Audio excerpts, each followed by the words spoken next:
Prenez votre courage, lancez des lives et parlez-en.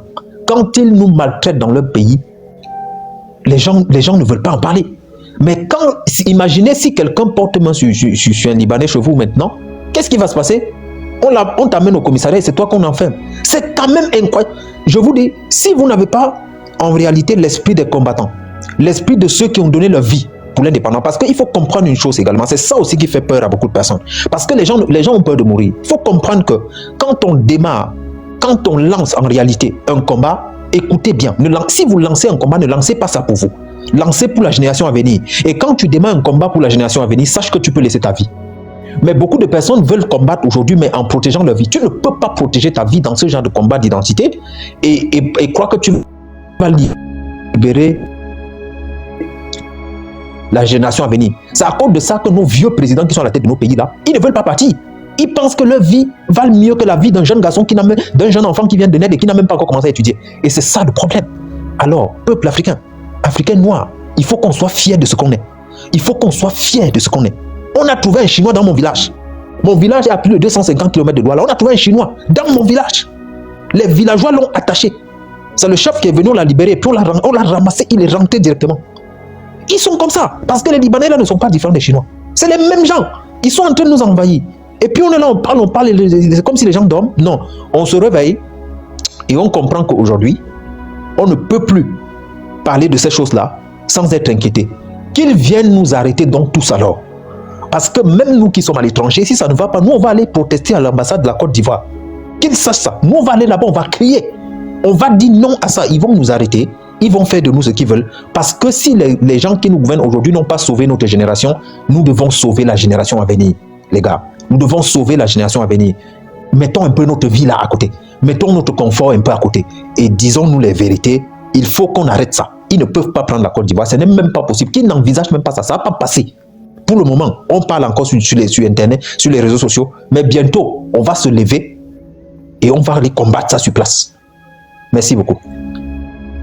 Vraiment, merci beaucoup, Gabriel. Vous avez bien parlé. Voilà, on va donner la parole à Wizi. Bonsoir ici. Bonsoir. Bonsoir, Wizi. Comment tu vas? Ça va très bien. En fait, j'ai bien écouté le frère. Et je voulais tu as la parole. Notre mentalité qui est comme ça, vous voyez, on refuse de réfléchir pour avancer, mais on réfléchit pour être derrière toujours, pour être les mendiants. Mais comment fait-il que dans un pays, le pays que vous-même en question, nous tous en question, on voit comment ça se passe, on voit tout, même si tu n'es pas voyagé, tu vois comment ça se passe dans les réseaux, dans tout. Mais si la personne vient et te donne quelque chose un peu en même temps, tu arrives à obtenir tes besoins, c'est fini. Là, moi je ne suis pas d'accord avec ça. Maintenant là, les Libanais là, mais je ne peux pas dire que tous les Béninois, moi je suis béninois, mais je suis fier d'être ça. Chez nous, on ne laisse pas ça. Tu nous fais en même temps, on te fait. Tu fais, on te fait. Même autorité, même s'il va parler, même quoi là, on s'en fout de lui. S'il ne fait même pas d'accord, même là, on se montre entre nous.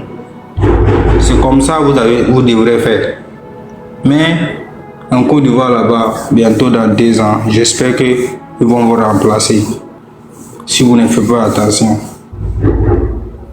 C'est ce que j'ai dit à tous mes frères ivoiriens. Ok, Sultan, Yafoy, vas-y. Ok, Sultan, ensemble, toi tu connais, non? Comme tu veux. Ouais, merci beaucoup à vous.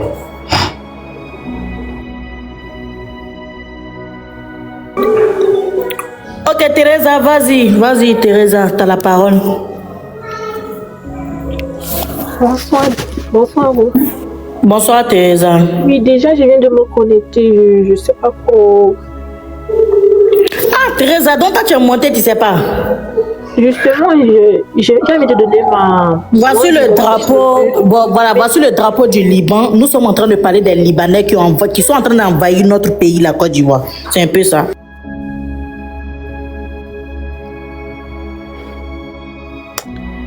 En fait,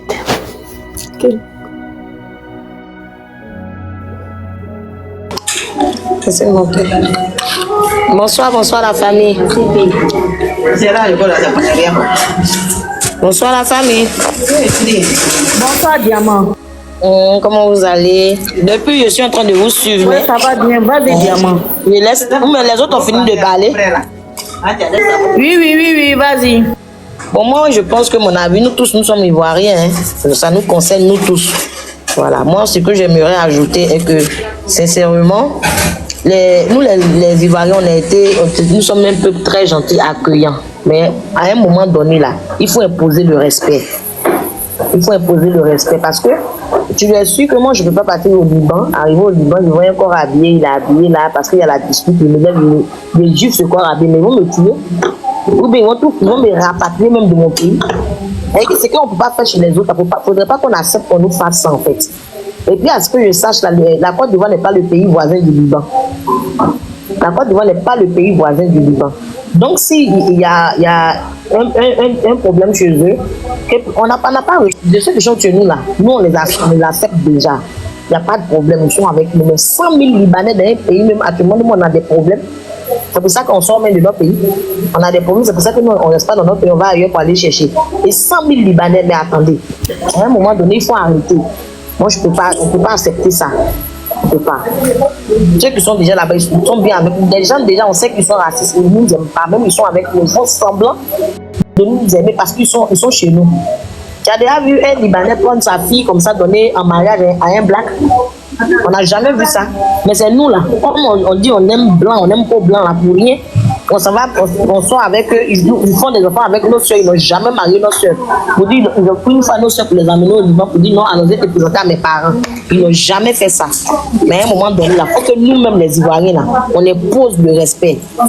Parce que de la même manière, quand tu vas chez eux, là, et puis quand ils disent que tu sautes sur ta tête, tu dois sauter sur ta tête, là, la Côte d'Ivoire aussi doit reconnaître ça. Parce que on est fatigué de la corruption. Tu vois, un Libanais va taper un policier, tout de suite, peut-être il connaît un DG quelque part là-bas, donc il sait qu'on ne peut rien lui faire. Et ça ne va pas quelque part. Mais à un moment donné, là, il faut imposer le respect. C'est vrai, on est des personnes ouvertes, on veut accueillir tout le monde chez nous, mais à un moment donné, là, il faut que nous-mêmes, les Ivoiriens, on impose le respect. Il faut qu'on se dise qu'on est Ivoirien. On n'a pas de refuse quelqu'un chez nous. Il faut qu'on impose. Voilà, c'est ça le problème. C'est ça le problème en fait chez nous. On va respect là-haut. On va imposer ça comment si on n'est pas unis même d'abord. Non, je veux dire que quoi? Je n'ai pas dit que les Libanais là, il faut qu'ils viennent chez nous, je n'ai pas dit ça, il dit. Ceux qui sont déjà avec nous, on ne peut pas les chasser, ils sont déjà là. Les autres, on n'en veut pas. Mais ceux qui sont avec nous, il faut qu'on impose le respect. C'est qu'on ne peut pas faire chez eux. Il ne faut pas qu'ils viennent faire ça chez nous. Jamais. Moi, je suis à l'étranger. Actuellement, je ne suis pas encore de je suis dans un pays étranger. Je sais comment ça se passe. Donc, il faut que nous-mêmes aussi, on impose le respect chez nous.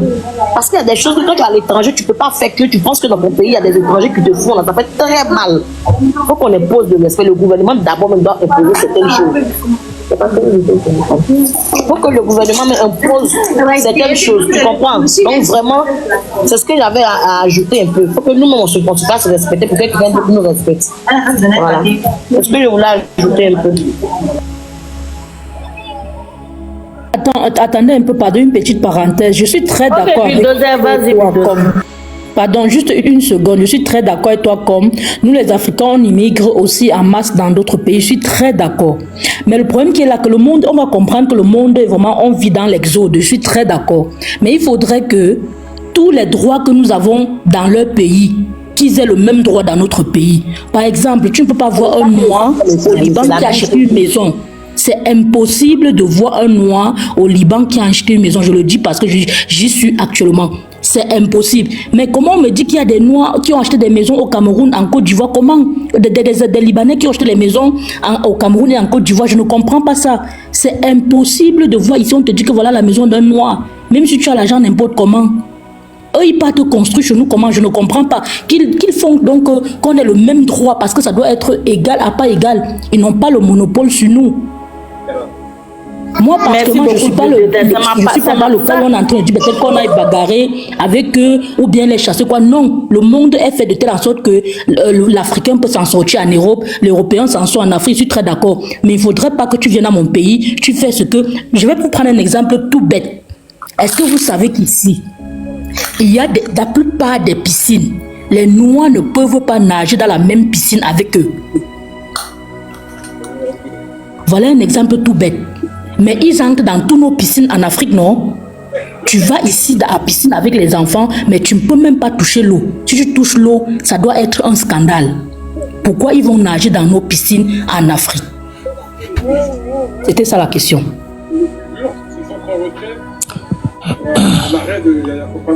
Bonsoir à tout le monde.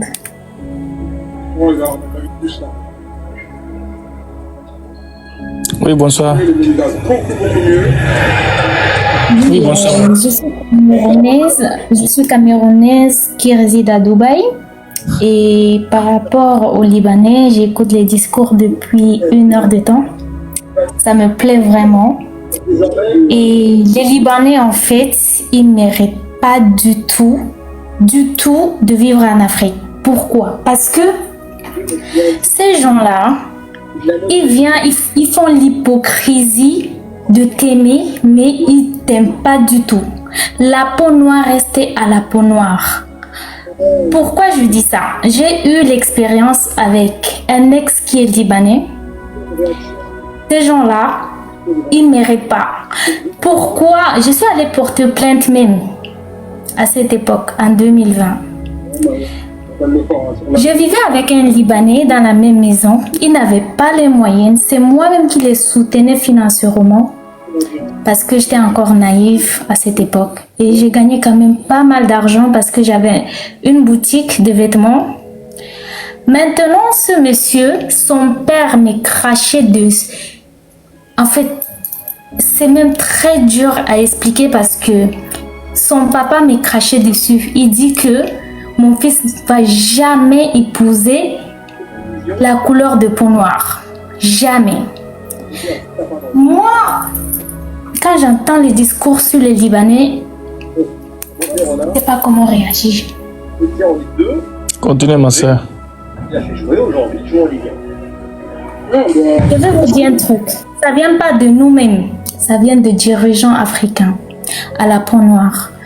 Pour les dirigeants africains à la peau noire, ce sont des infamés qui pensent qu'à leurs enfants, qui ne pensent pas aux citoyens. Tous les dirigeants noirs n'aiment pas les citoyens. Ils aiment juste leur argent.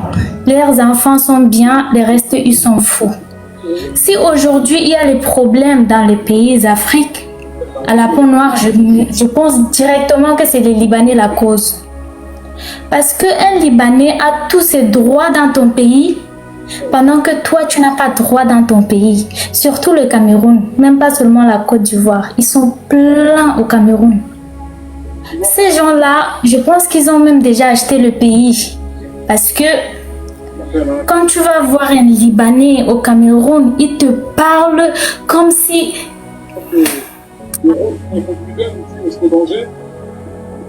Il te dit, toi, tu es qui? Tu peux faire quoi? Déjà, tu es chez toi. Il te traite mal. Souvent même, il te gifle. Tu portes plainte. C'est toi qu'on enferme sur ça.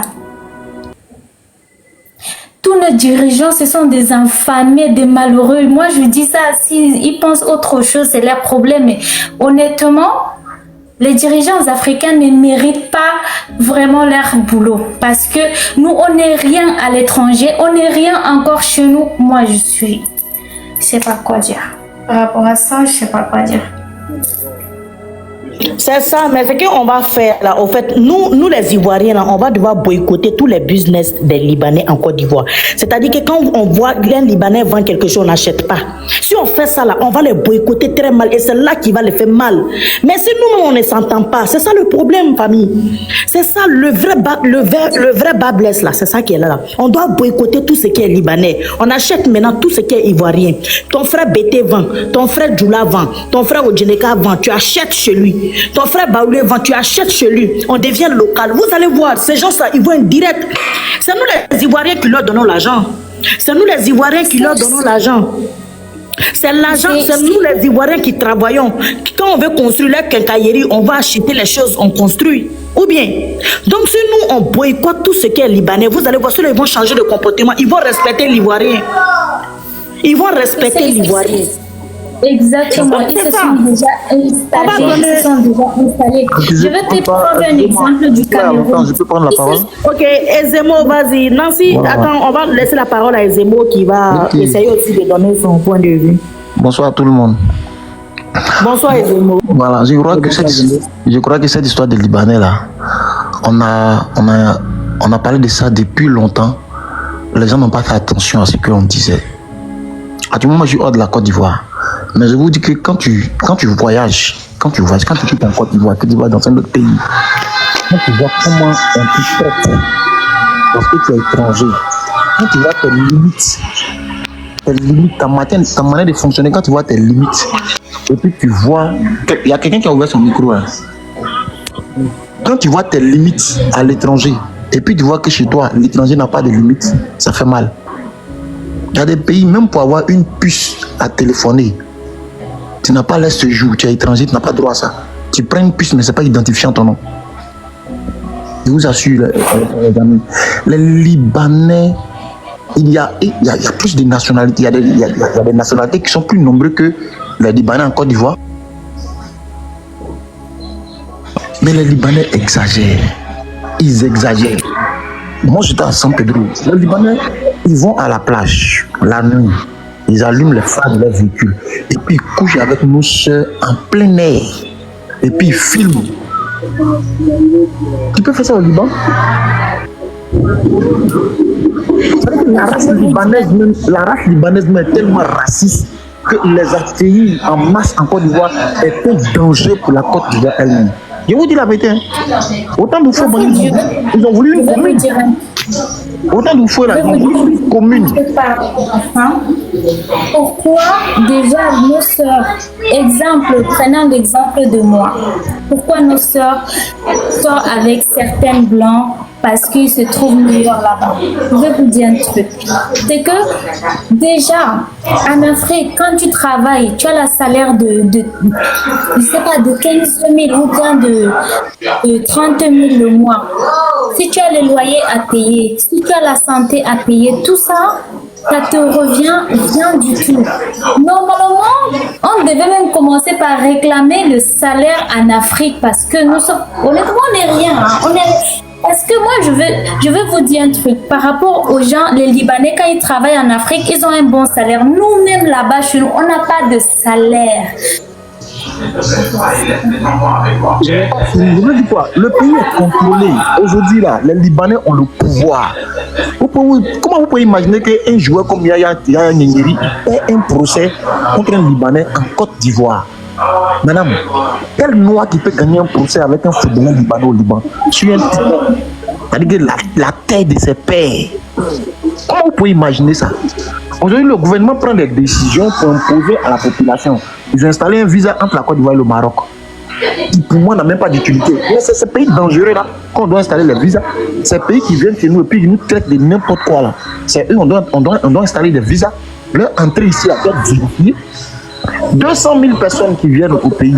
C'est pourquoi, avec ce qu'on a ici, on n'arrive même pas à les digérer, on n'arrive même pas à les supporter. Et puis 200 000 vont s'ajouter dessus. Et puis j'entends des panels qui disent non, faites la différence avec les Libanais. Un Libanais, c'est un Libanais. Je vous dis ça. Un Libanais, c'est un Libanais. Quelle que soit la main tendue que le Libanais peut te faire, quelle que soit sa gentillesse, tu restes toujours un noir. Tu restes toujours une race inférieure à lui.